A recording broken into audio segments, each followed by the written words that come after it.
नमस्कार, आप live cities का खास कार्यक्रम बिहार की बात देख रहे हैं। मैं गरिमा भारती। बिहार की बात में आज हम चर्चा करने जा रहे हैं उस रिपोर्ट के बारे में जो केंद्र सरकार के शिक्षा मंत्रालय की ओर से जारी हुई, परफॉर्मेंस ग्रेडिंग इंडेक्स के बारे में, जहां पर यह बताया गया कि बिहार को 1000 में से 50% से भी कम नंबर आए हैं।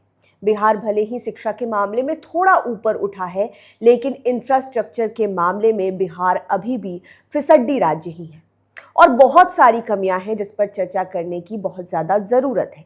इस विषय में बातचीत करने के लिए हमारे साथ अमित विक्रम मौजूद हैं, जो कि शिक्षाविद हैं, शिक्षा से जुड़े मसलों पर लिखते हैं, बोलते हैं। बहुत बहुत स्वागत आपका अमित हमारे कार्यक्रम में। जैसा कि हम डिस्कस कर रहे थे इस पीजीआई रिपोर्ट के बारे में, तो ये जो पीजीआई रिपोर्ट है, क्या ये हर साल जारी होती है? जी, पिछले 2 साल से ये हर साल जारी की जा रही है। ऐसे तो बहुत सारी अलग अलग रिपोर्ट्स हैं जो सेंट्रल गवर्नमेंट के द्वारा जारी की जाती हैं।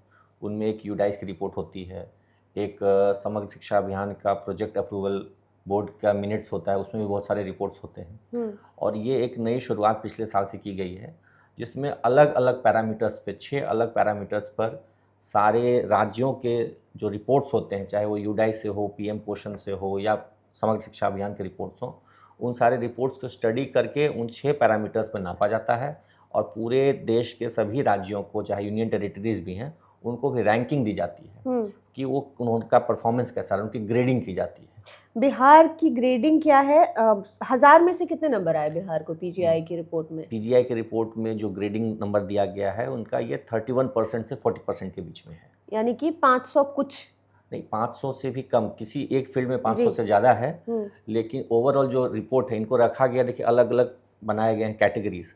तो बिहार को रखा गया है चेस्ट में रखा गया है। हाँ। तो उसमें जो है कि 31% से प्रचेस्ट में रखा गया है, प्रचेस्ट 3 में 31% से 40% के बीच में जिनके ओवरऑल मार्क्स होते हैं उनको रखा जाता है। तो बिहार भी जो है अभी इसी कैटेगरी में है और जो 1000 अंक पर ग्रेडिंग की गई है अलग अलग इंडेक्स में, अलग अलग डोमेन्स में, तो उसमें एक तरह से कहिए तो पास मार्क्स भी बिहार नहीं ला सकी है। हम लोग जो देखते हैं कि 40% पासिंग मार्क्स होता है जी, तो 40% भी बिहार की जो शिक्षा व्यवस्था है, शिक्षा के मामले में, खास करके स्कूली शिक्षा और स्कूली शिक्षा, बिल्कुल मामले पे स्कूली शिक्षा के मामले में परफॉर्मेंस बहुत खराब रहा है।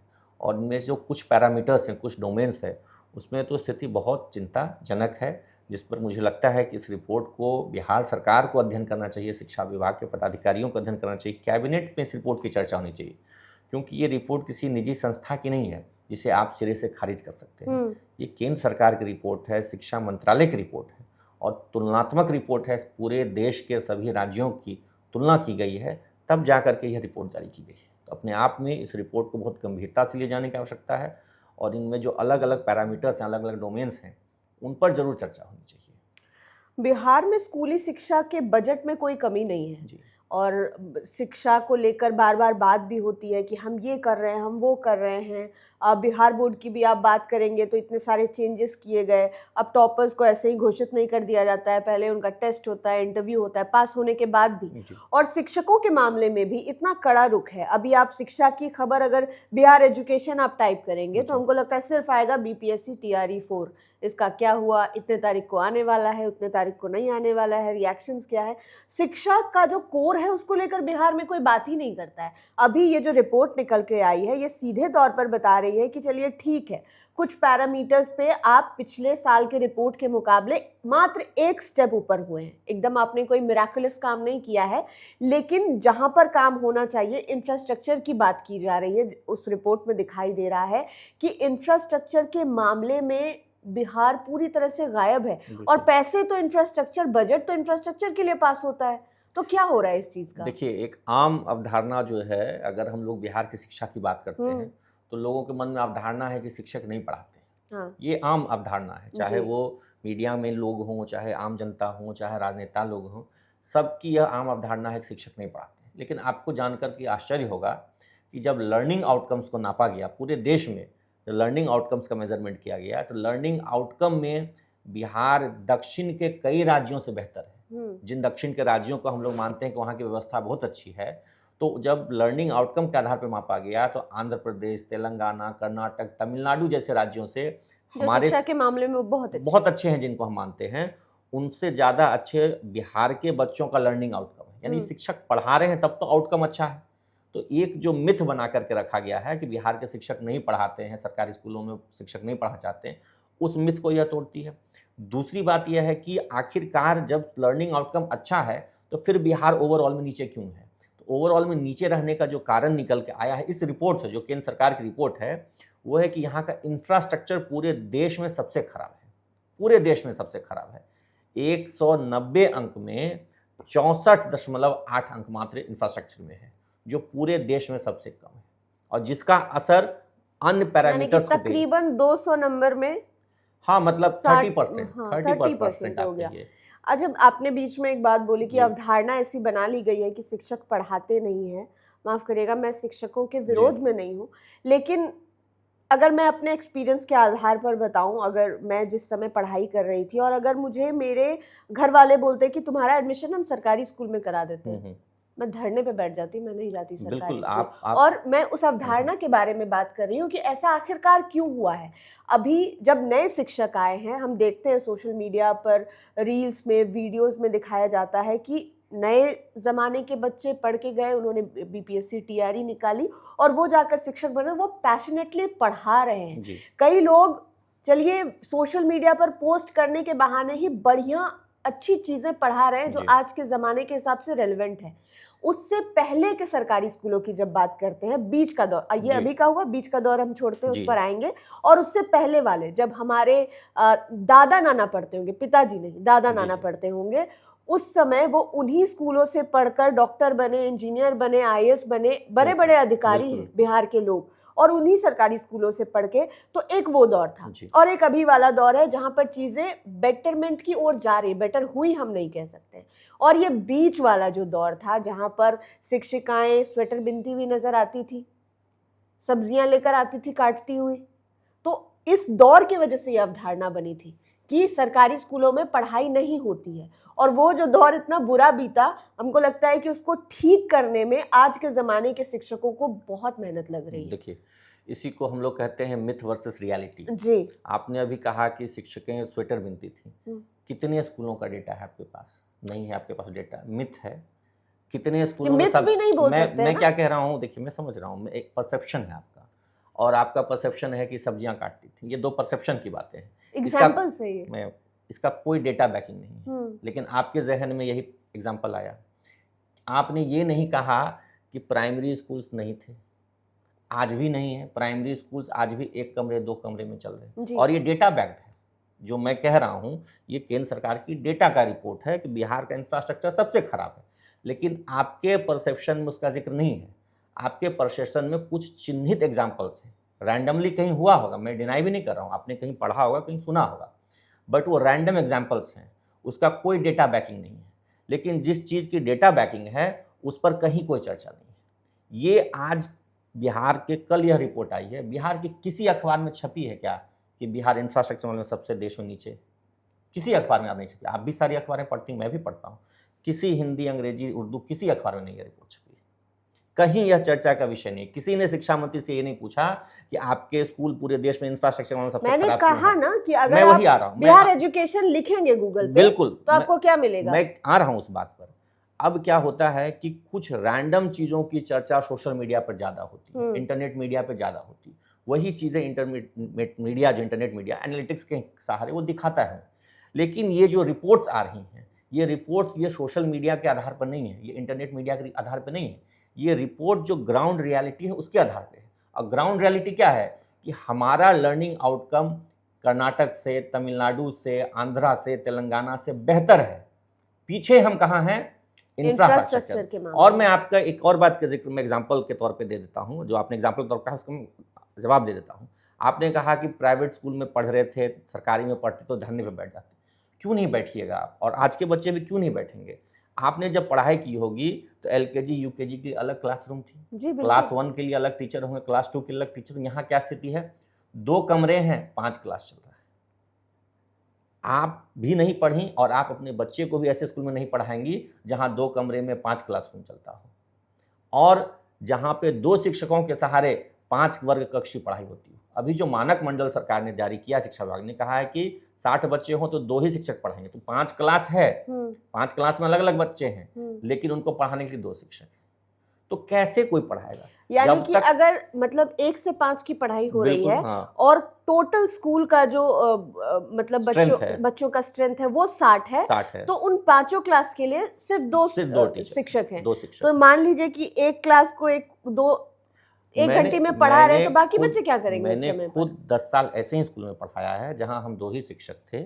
हमारी जो शिक्षिका थी वो क्लास 1-2 में पढ़ाती थी और मैं अकेले क्लास 3, 4, 5 को एक कमरे में बैठाता। 2 कमरे थे और एक साथ आप पढ़ाते थे? एक साथ पढ़ाते थे। मल्टी क्लासरूम बिल्कुल अलग होता था। मल्टी क्लासरूम टीचिंग, एक ही बोर्ड को हम लोग सेक्शन में बांट करके 3 अलग अलग क्लास को उसमें वर्क देते थे, 3 अलग अलग क्लास के लिए होमवर्क देते थे। ये सिस्टम में हम लोग जी रहे हैं।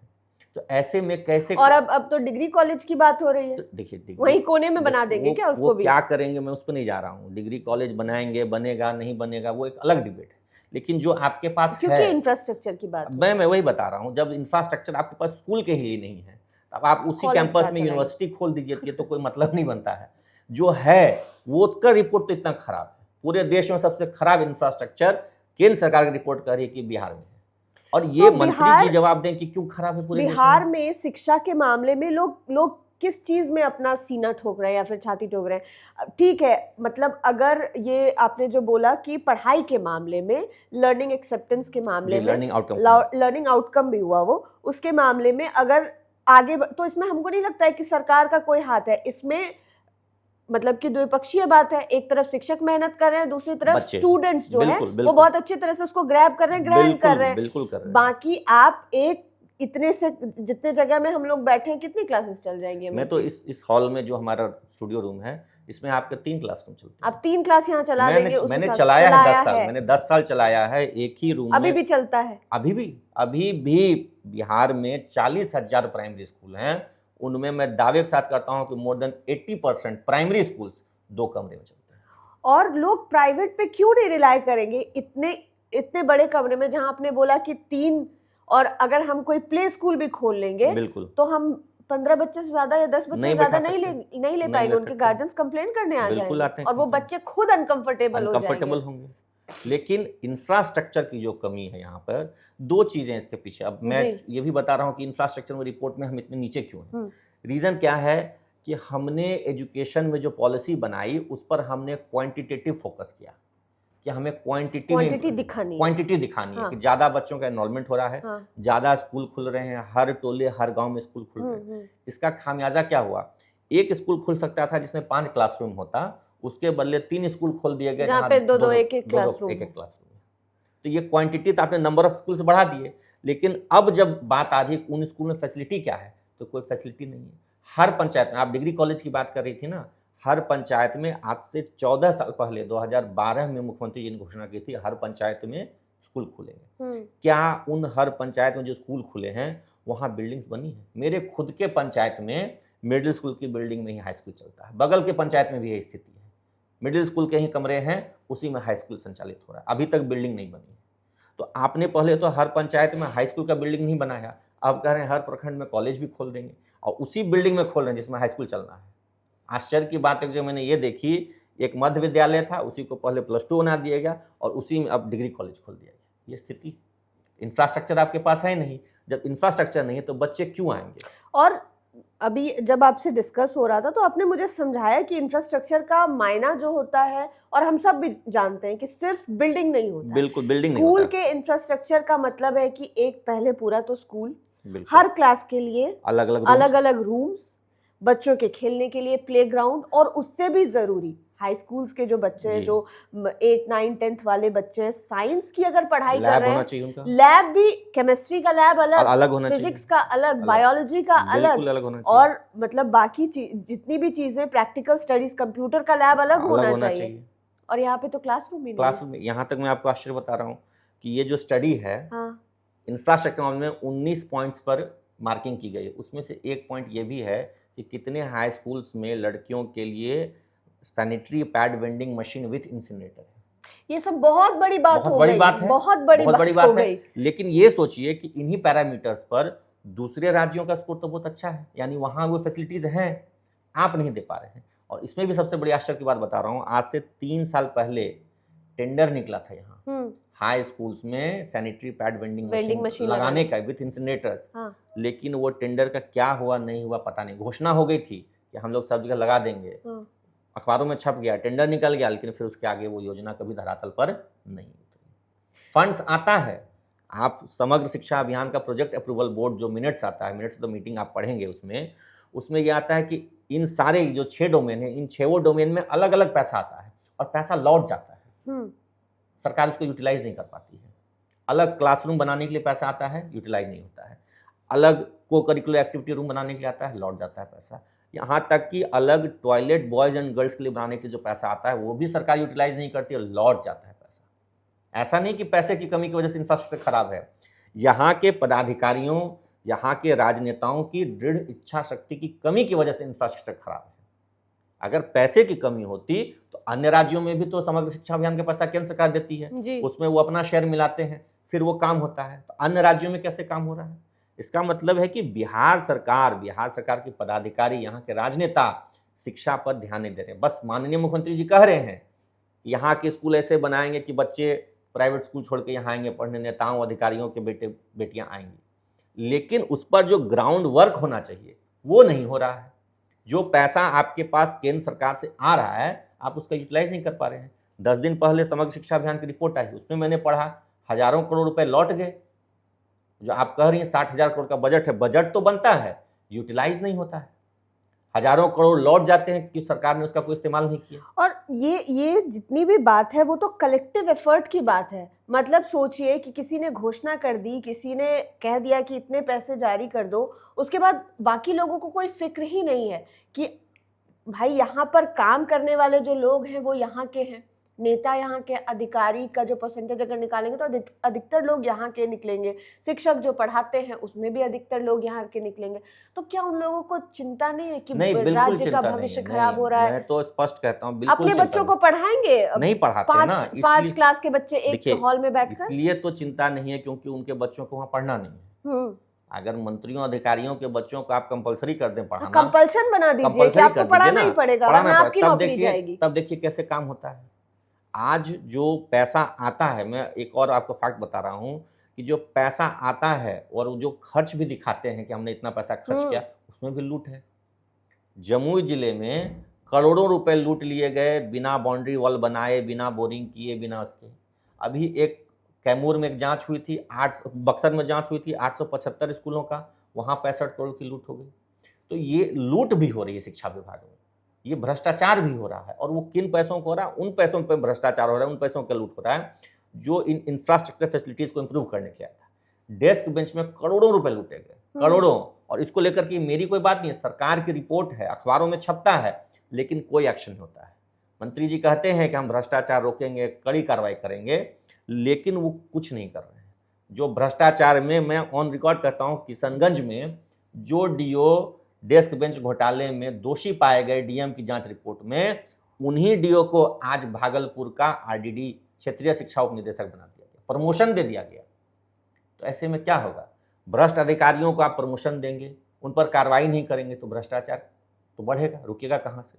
और उसका परिणाम होगा कि आप इन पैरामीटर्स पर रिपोर्ट में आप सबसे नीचे आएंगे। नीति आयोग की रिपोर्ट में हम नीचे जाते हैं, पीजीआई रिपोर्ट में हम नीचे जाते हैं, समग्र शिक्षा अभियान की रिपोर्ट में हम सबसे नीचे रहते हैं। और जो नामी प्राइवेट संस्थाएं जैसे कि प्रथम संस्था की जो असर की रिपोर्ट होती है उसमें भी हम सबसे नीचे रहते हैं।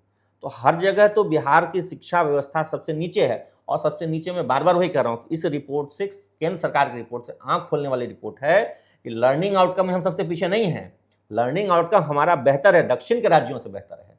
इसका मतलब है कि शिक्षक पढ़ा रहे हैं, बच्चे भी सीख रहे हैं, पढ़ रहे हैं, लेकिन इंफ्रास्ट्रक्चर में हम पूरे देश में सबसे नीचे हैं। यानी हमारे साथ जो धोखा हो रहा है, हमारे बच्चों के साथ जो धोखा हो रहा है, वो राजनेताओं और अधिकारियों की इच्छा शक्ति की वजह से हो रहा है। वो इंफ्रास्ट्रक्चर फैसिलिटीज नहीं दे रहे हैं बच्चों को। 2 कमरे में स्कूल चला रहे हैं, 5-5 कक्षाएं चल रही हैं, मिडिल स्कूल चल रहे हैं 3 कमरे में, कई तो अभी भी करीब 2300 स्कूल हैं जो भूमिहीन है, भवनहीन है, वो भी चल रहे हैं। क्या मतलब के नीचे भी स्कूल चलते हैं? मैं वही तो कह रहा हूँ, देखती हूँ मैं। बिल्कुल देखती होंगी आप। ये तो भूमिहीन भवनहीन है। क्या मकसद है उन स्कूल को चलाने का? क्यों नहीं उनको मर्ज किया जा रहा है?